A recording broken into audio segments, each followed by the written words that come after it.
Assalamu alaikum, on est clé parce que les gars, la dernière vidéo est dans 15h32. Bon, on est clé, on mène à comment, en vidéo, tu mené,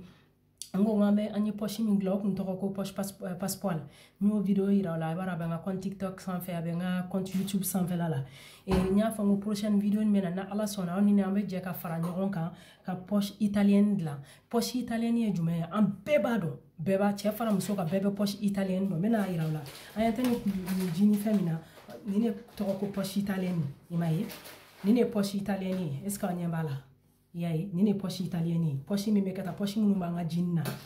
mena konna mena lushi yelama akala je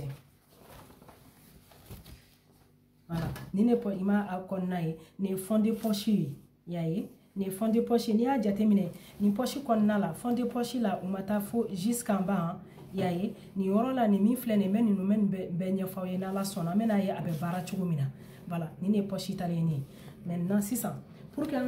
se ka poche italienne là mina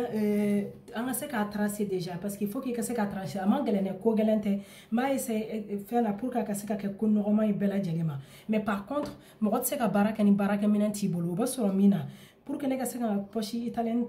tracer et antala na équerre fleni o ni mais équerre ta ani régli ani ne kiron de papier de yaye kiron de papier be mbulu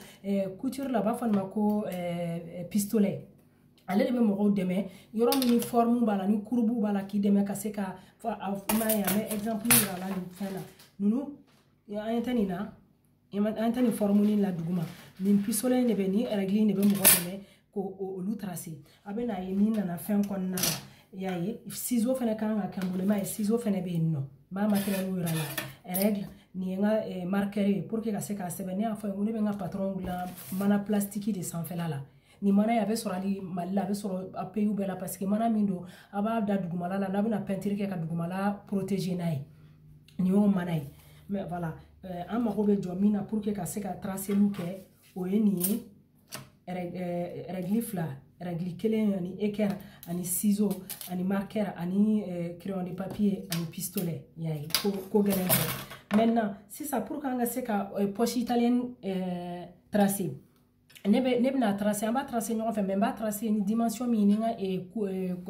centre de formation mo ya a demander me fait ne ba tracer ni en même temps mes explications dans ma dépend fini ni là ni exemple yira la ni pantalon mi na ma yi kulushi ni nga suru ni kulushi ka suru poche se ka janya yayi mais ni kulushi ka jan jinu era la tête meninga parce que na sera degré de la faut pas kana i kumere ku sans faire la chema parce que ni fond ba qu'on avait funu abe fin chenya bola bon par contre ame jipu ni glam so jipu belebele ba no se ka posi janya téléphone ni fin chama be se ka bla kono i se ki ka baraka ne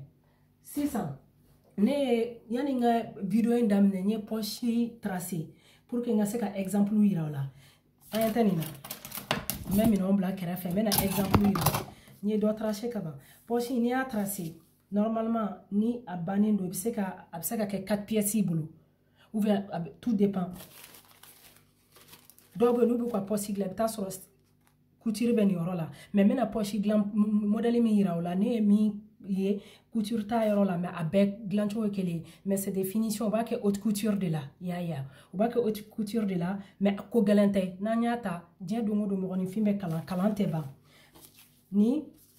poche qu'on a jatemne ça ni poche on appelle ça fond de poche qu'on a là minon be bla rom ne bita so do be sans fait do be duguma le en haut et en bas ni ima sebeni nya sebeni sans fait on ba rom se ka kalan sous de voilà sous de fond en fait même ta jugor là fond de poche ni en côté aba fo ko muna ku beti geleno ni ako abena famia adala la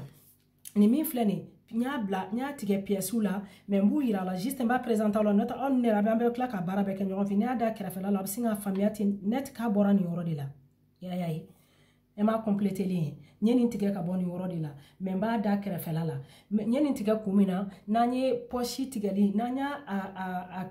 adam ne nyo fa nga expliquer o be na famia ni fena côté là anteni fena la ni mi fle nyeni fena tige côté doini la yayi mu beta jugoro la yayi n'i y'a da la a bɛ sin ka nin compléter a y'a tigɛlen ye o bɛɛ lajɛlen ni ninnu farala ɲɔgɔn ninnu bɛɛ lajɛlen mana fara ɲɔgɔn kan nin de bɛ kɛ sanfɛla la nin bɛ komi sisan n'an ye exemple ta jupe côté kelen jupe côté kelen parce que poche mana kɛ fɛn na poche bɛ kɛ fɛn dɔ de jukɔrɔla la n'o ye jupe ye ou bien pantalon ou bien robe ninnu ni fɛnw bon nin ye an ye nin tracer cogo min na n fɛnɛ b'o fɔ aw ɲɛna n'i ye n ka poche datugu sisan ka exemple yira la n'i y'a datugu dɔrɔn aw yɛrɛ bɛɛ bɛ sin ka n'a faamuya ten ɲɛ t'a la nin bɛ kuru tan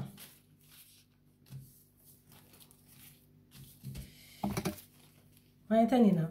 voilà ni ya nin da nin jukɔrɔ la ne nin yɔrɔ min tigɛ ka bɔ nin na ka nin fara nin kan nin yɔrɔ t'i ye dɛ nin yɔrɔ dogolen de don n'an y'a da tan an ye t'a bɛɛ dalen na n t'a dɔn n'a bɛ k'a ye k'a faamuya n b'a da tan a b'a ye comme ça comme caméra don n'i y'a da tan a bɛ se k'a faamuya n bɛ vidéo kɛ en plusieurs parties n b'a kɛ vidéo plusieurs parties comme n y'a kɛ fɔlɔ ta la parce que sinon a tɛna faamuya an tɛ ninnu dalen na ta tigɛlen in na nin min bɛ kɛ i b'a dɔn n'an ye exemple ta sisan ni i bɛ kalali la patron bɛ da ɲɔgɔn na fila de yaya n'i kan ka jupe ɲɛfɛla kala i bɛ taa sɔrɔ sisan nin bɛ k'i ka on appelle ça droit fil ligne min bɛ suit jupe la o la i bɛ tisi da ɲɔgɔn na fila ye n'i y'a dayɛlɛ dɔrɔn a bɛ se ka bɛn ɲɛfɛla ma ten ni ne ye nin ta ka nin da nin kan aw bɛɛ bɛ se k'a faamuya tout de suite an m'a ye wa voilà i m'a ye n'an y'a kɛ tan voilà i m'a ye nin côté min bɛ bɔ i m'a ye aw yɛrɛ aw bɛɛ bɛ k'a faamuya parce que voilà c'est un peu voilà an ye t'a la voilà a tɛna k'aw kɔnɔ sisan ko n ye fɛn min yira aw la an ye t'a dalen na aw bɛ k'a faamuya voilà n'an y'an ka poche monter sa poche in bɛ jukɔrɔla la an ka fini bɛ kɛ sanfɛla la et poche kunni min bɛ bɔ o de ye nin yɔrɔ ye i m'a ye o ye nin yɔrɔ de ye mais comme nin ye jini ta ye nin poche nin a bɛɛ ye poche kelen ye dɛ poche italienne mais comme jini kulusi in ka surun ani an ye nin mesure ta i b'a fɔ jupe de kama jupe kɔnɔna ka jan jupe fɛn ka jan o la u kɛcogo tɛ kelen mais n'o tɛ a bɛɛ lajɛlen poche kelen ye en même temps n bɛna a essayer ka peut-être a photo caman ɲini ni sera k'a yira la i m'a ye normalement ne ka cours n'i ye ne ka cours lajɛ ni n ka poche banna an ye t'a la a bɛ kɛ tantɔ de i m'a ye n b'o de yira aw la tan à peu près i y'a ye voilà c'est mal posé mais ni an y'a tigɛ an ni ɲɔgɔn cɛ ni an y'a dilan sisan baara banna aw bɛna faamuya a m'a ye a bɛ kɛ tantɔ de voilà ale sanfɛ i bɛ sɔrɔ ka ceinture ni fɛnw installer maintenant n y'a bɛɛ yira aw la sisan an bɛ vidéo kɛ partie la nin ye premier partie bannen na ala sɔnna k'a yira la an bɛna baara kɛ min kan ni baara in bɛna kɛ cogo min na n bɛna traceli daminɛ an bɛ vidéo yɔrɔ k'o kan comme ça a bɛ se k'a faamuya an b'a kɛ petit à petit n'an y'a bɛɛ ɲagami dɔrɔn a ko bɛ gɛlɛya ne ye débutant ye vidéo la ne ye mɔgɔ kura ye vidéo la aw fana bɛ k'a lajɛ n'an ma taa dɔɔni dɔɔni ça va pas i y'a mɛn voilà nin y'an ka fɔlɔ ye an mago bɛ minɛn minnu na ani an bɛ se ka baara kɛ ni nin na ani ne y'an ka patron yɛrɛ complet n ye min yira aw la an bɛna nin de kɛ ni nin tigɛra sisan n'a ye a bɛna fɔ k'a t'a faamuya mais ko gɛlɛn tɛ ni nin tigɛra sisan a bɛ sɔrɔ k'a bɛɛ faamuya fɛn fɛn filɛ nin ye ne ye fɛn fɛn yira aw la a bɛɛ bɔra nin de kɔnɔna la